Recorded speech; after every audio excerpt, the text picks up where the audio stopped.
తెలంగాణ ముసుగులో సజ్జల ఏజెంట్లు పవన్ కళ్యాణ్ గారి మీద భారీ కుట్ర చేస్తూ రాజకీయాలకు పాల్పడుతున్నారా? సజ్జల రామకృష్ణారెడ్డి స్కెచ్లను నమ్ముకుంటే జగన్మోహన్ రెడ్డి మోసపోయినట్లేనా అంటే అవునని సమాధానం ఇస్తున్నారు కొంతమంది రాజకీయ విశ్లేషకులు. ఈ నేపథ్యంలోనే ఈ అంశం మీద మనం పూర్తి స్థాయిలో విశ్లేషణ చేసుకుందాం.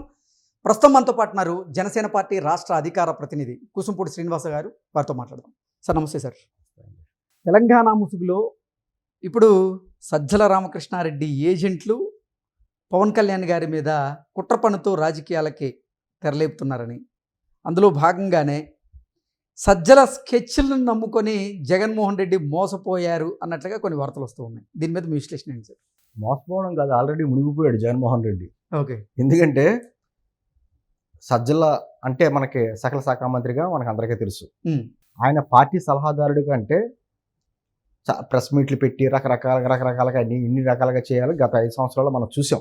వేరే మినిస్టర్లకు కానీ ఎవరికి వాయిస్ ఉండేది కాదు. సకల శాఖ మంత్రి కానీ ఈయన వచ్చి మాట్లాడేవాడు.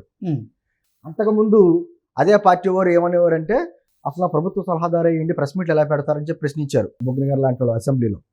మరి సజ్జల గారి విషయంలో మాత్రం అది పక్కకి పెట్టారు. సజ్జల గారు అనేక రకంగా అతను కానీ అతని కుమారుడు కానీ, అతని కుమారుడు కూడా ఈ మధ్యన గారు అరెస్ట్ అవ్వడం కేసులన్నీ చూసాం మనం.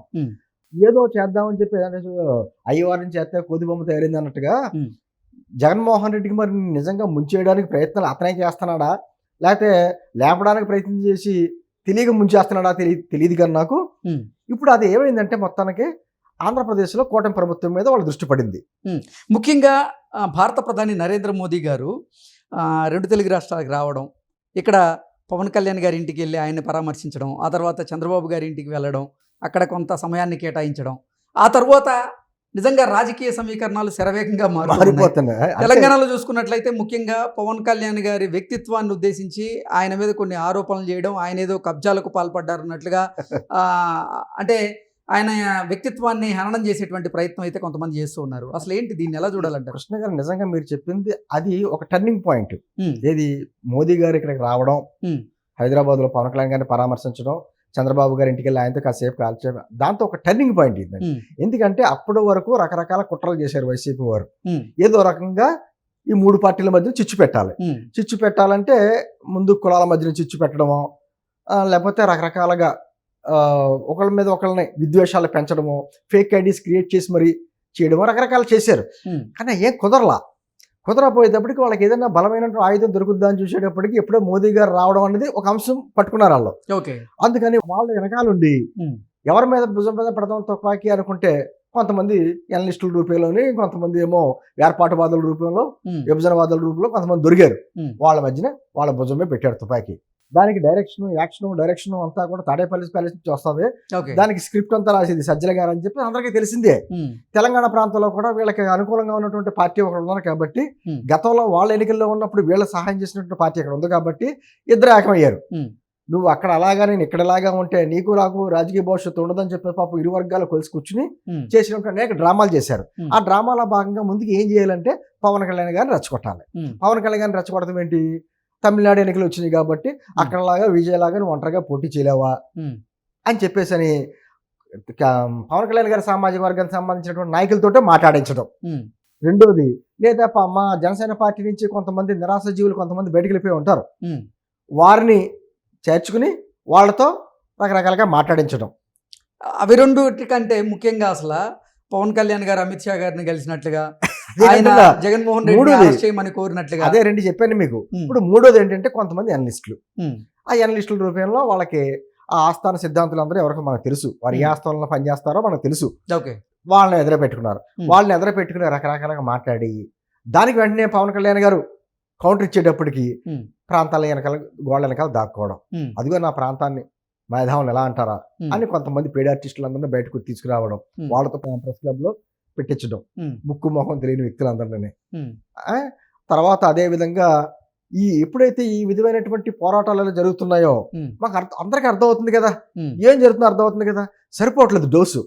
దాంతో ఏం చేశారంటే పవన్ కళ్యాణ్ గారి మీద ఏకంగా కబ్జారోపణలు, కోడి చెరువు కబ్జా చేసి కోడి చెరువు, కోడి బుర్ర అంటారు చూసారా, కోడి బుర్ర వేసుకుని కోడి చెరువు కబ్జా చేసుకున్నటువంటి రాజకీయంగా ఎన్నైనా విమర్శలు చేసుకో. పవన్ కళ్యాణ్ గారి మీద రకరకాల ఆరోపణలు వీడియోస్ కదండి, వ్యక్తిగతంగా కూడా ఎన్నో చేశారు. అవును. ఇన్ని చేసినా కానీ పవన్ కళ్యాణ్ గారి మీద ఎవరో చేయలేని సాహసం ఏదైనా ఉందంటే అవినీతి ఆరోపణలు. పవన్ కళ్యాణ్ గారు అవినీతి చేశారు అన్న మాట ఎవరో సాహసం చేయలేదు. అటువంటిది ఆయన మీద సాహసం చేసేడు పాపం ఆయన. సార్, ఇన్ని ఆరోపణలు చేస్తూ పవన్ కళ్యాణ్ గారి మీద కొంతమంది విరుచుకుపడుతున్నటువంటి నేపథ్యంలో ఇప్పుడు జనసేనాని పవన్ కళ్యాణ్ గారు కూడా తెలంగాణలో నవనిర్మాణ సభను ఏర్పాటు చేయబోతున్నారు. ఏంటి ఈ సభ ద్వారా అయినా వీటన్నిటికీ సమాధానాలు దొరికేటువంటి అవకాశం ఉంది? అంటే కృష్ణ గారు, మా పార్టీ పుట్టింది తెలంగాణలో, తెలంగాణ గడ్డమే పుట్టింది మా పార్టీ. తెలంగాణలో ఇప్పుడు 2 రాష్ట్రాలకు విడిపోయిన తర్వాత 2 రాష్ట్రాల భావోద్వేగాలు, పరిస్థితులు డిఫరెంట్గా ఉంటాయి. ఆంధ్ర పరిస్థితులు వేరు, తెలంగాణ పరిస్థితులు వేరు. ఉదాహరణ ఏముందంటే, తెలంగాణలో అధికారంలో కాంగ్రెస్ పార్టీ ఉంది, అదే కాంగ్రెస్ పార్టీ ఆంధ్రప్రదేశ్లో కార్పొరేటర్ కూడా గెలవడం. అవును, పరిస్థితులు వేరు, భావోద్వేగాలు వేరు. అయినా కూడా పవన్ కళ్యాణ్ గారు చాలా సందర్భాల్లో అసలు తెలంగాణ మీద ఉన్న చాలా సందర్భాల్లో బయట పెట్టారు. తెలంగాణ యువత పోరాటం అంటే ఆయనకి ఇష్టం. ఆ తెలంగాణ అనే పదాన్ని పట్టుకుని ఆ యువత ఎంత ఇదిగా పోరాటం చేసిందని చాలా ఇష్టం. అందుకని తెలంగాణలో గద్దర్ అంటే ఎంత ఇదిగా చూసేవాడి. గద్దర్ గారు అంటే అంతకంటే మేధావులు అంతాను. ఏంటుంది, కొండగట్టు ఆంజనేయ స్వామి గుడికి ఎంత ఇచ్చాడు? ఇప్పటి వరకు తెలంగాణ ప్రభుత్వం కేటాయించిన దానికంటే కూడా ఆయన స్వతహాగా ఎక్కువగా ఇచ్చినట్లుగా. కోవిడ్ టైంలో ఆంధ్రప్రదేశ్ ప్రభుత్వానికి, తెలంగాణ ప్రభుత్వానికి చెరువు 50 లక్షలు, కేంద్ర ప్రభుత్వానికి 1 కోటి రూపాయలు. అప్పుడు పార్టీలు, ప్రభుత్వాలు ఏమన్నా చూసాడైనా? తర్వాత ఇక్కడికి వచ్చేటప్పటికి వరదలకి సంబంధించి 1 కోటి రూపాయలు ఇవ్వడం, మహబూబ్ నగర్ జిల్లా లాంటి తండాల లాంటి వేషంలో కనీసం త్రాగునీటి లేని ప్లేసుల్లో బోరుబావులు అని వేయించడం, ఇవన్నీ చేసింది ఎవరంటే పవన్ కళ్యాణ్ కదా. ఆ రోజు ఆయనకి ఆంధ్ర ఓడు, ప్రాంతం ఇవన్నీ గుర్తు రాలేదా? పవన్ కళ్యాణ్ గారి మీద కబ్జా ఆరోపణలు చేస్తున్నారు, అది ఏంటో దాని వివరణ కూడా ఇచ్చాడు కదండి, హైదరాబాద్ రంగనాథ్ గారు ఇచ్చాడు. అలా కదండి, అక్కడ ఏమైనా ఆయన బిల్డింగ్లు కట్టేసుకుని ఫ్లాట్ల కింద అమ్మేసుకుని విడదీసేసి అమ్మేసుకుంటే అనుకోవచ్చు. ఆయన అక్కడ వ్యవసాయం చేసుకుంటున్నాడు. అవును, అటువంటి వ్యక్తిని పట్టుకుని, అది కూడా ఎక్కడ కూడా పవన్ కళ్యాణ్ గారి విషయంలో కబ్జా అనే మాట పెట్టి సాహసం చేసాడు అంటే, సార్ మమ్మల్ని టచ్ చేయాలని చూస్తే మేము వెనకాల ఏమున్నాయని తవ్వేస్తాం. ఎవరైతే ఆరోపణ చేశాడో అతని చరిత్రలన్నీ బయటకు వస్తున్నాయి కదా. అతనే కాదు, ఆ జర్నలిస్ట్ అని కాదు, మిగతా వాళ్ళ చరిత్రలన్నీ బయటకు వస్తున్నాయి. ఆలోచించుకుని ఏదో మీకు ఏదో విమర్శిప్ వస్తుందనో, ప్రచారం వస్తుందనో, పవన్ కళ్యాణ్ గారిని లేగ్గా కామెంట్ చేసేసి పవన్ కళ్యాణ్ గారు తెలంగాణ సమాజానికి క్షమాపణ చెప్పాలి, క్షమాపణ చెప్పాలా? దేనికి చెప్పాలి క్షమాపణ?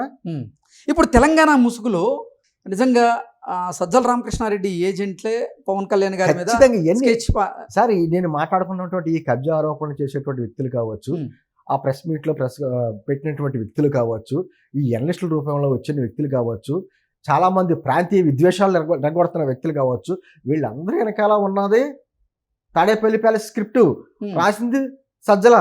మరి సజ్జల రామకృష్ణారెడ్డి స్కెచ్ల వల్ల వైఎస్ఆర్ కాంగ్రెస్ పార్టీ నిండా మునిగిపోతున్నప్పటికీ జగన్మోహన్ రెడ్డి పదే మళ్ళీ సజ్జల రామకృష్ణారెడ్డిని నమ్ముకోవాల్సిన పరిస్థితి ఎందుకు? అదే సార్, ఇప్పుడు గొర్రెదు నమ్ముతుంది అంటారు చూసారా, అటువంటి నమ్మకం మాట అతని మీద ఓకే పూర్తిగా ముంచేసే వరకు అతనికి తెలీదు. అంటే జగన్మోహన్ రెడ్డి గారి మనస్తత్వం ఏంటంటే ఒక దాంట్లో ఉంటాడు ఆయన, అదే నా లోకం, నా ప్రపంచం అనుకుంటాడు ఆయన. ట్రాన్స్ లో ఉండి ఇదే నా ప్రపంచం, ఈ ప్రపంచానికి మహారాజుని నేనే, నా మాటే వేదం అనేటువంటి ఒక ట్రాన్స్ లో ఉన్నాడు. ఇప్పటికీ కూడా ఏమంటే ఎప్పుడైనా సరే ఓడిపోయిన పార్టీ ఏమంటదండి, సరే ప్రజా తీర్పుని గౌరవిస్తున్నాం, మా తప్పులు ఏదో తెలుసుకుంటామని చెప్తారు తప్ప, ఎవరైనా సరే పక్కన స్టాలిన్ గారు ఏం చెప్పాడు మొన్న, ఆ మాట ఎప్పుడైనా జగన్మోహన్ రెడ్డి నోటి వచ్చిందా, నేను ప్రతి ఇంటికి న్యాయం చేశాను అని చెప్పని కొంతమంది పేడ్ ఆర్టిస్టులు బయటలాగారు. ఏమని, అసలు 2024 ఎన్నికల్లో ఓట్లే సరిగ్గా పడలేదు, అక్కడ ఏదో గిమ్మిక్ జరిగింది. పాపం రిటైర్ అయిపోయిన పేడ్ ఆర్టిస్టులు కొంతమంది ఉన్నారు, అవసాన దశలో ఉన్నారు పాపం, వాళ్ళని తీసుకొచ్చి వాళ్ళతో మాట్లాడించడం, వాళ్ళ పేపర్లో పెద్ద ఏడు, కాపు సామాజిక వర్గాలకు సంబంధించిన కొంతమందితోటి సభలో సమావేశాలు పెట్టి వాళ్ళ పేపర్లో వేయడం, ఈ ప్రాంతీయ విద్వేషాలు వేసే వాళ్ళందరూ కూడా పెద్ద స్టోరీలు వేయడం. సార్ ఈ స్క్రిప్ట్లన్నీ ఒకప్పుడు అయిపోయినాయి సార్, ఎప్పుడో పాతకాలం స్క్రిప్ట్లన్నీ. ఇప్పుడు అదే స్క్రిప్ట్లు పాత చరిత్ర అంతా రకరకాలుగా చెప్దామంటే ఈ రోజు ఉన్నటువంటి సమాజం చూస్తా ఊరుకోదు. అందులోని వారికి గుర్తుంచుకోవాల్సింది ఏంటంటే, ఏదంటే అది భరించి మౌనంగా వెళ్ళిపోయే ప్రజారాజ్యం టైం కాదు, తోలు తీసేటువంటి జనసేన టైం ఇది. ఎక్కడికెక్కడ ఎండగడతాం, వాళ్ళ కోరుకుని మన పవన్ కళ్యాణ్ అన్నారు, ఇక ఏ యుద్ధం ఏ రూపంలో కావాలంటే ఆ యుద్ధం ఇస్తామని. ఖచ్చితంగా గ్రాముల్లోని కేజీలోనూ కాదు, టన్నుల్లో ఇస్తాం. ఎవరికి కావాల్సిన యుద్ధం వాళ్ళ రూపంలో వాళ్ళకే ఇస్తాం. Okay sir, thank you so much.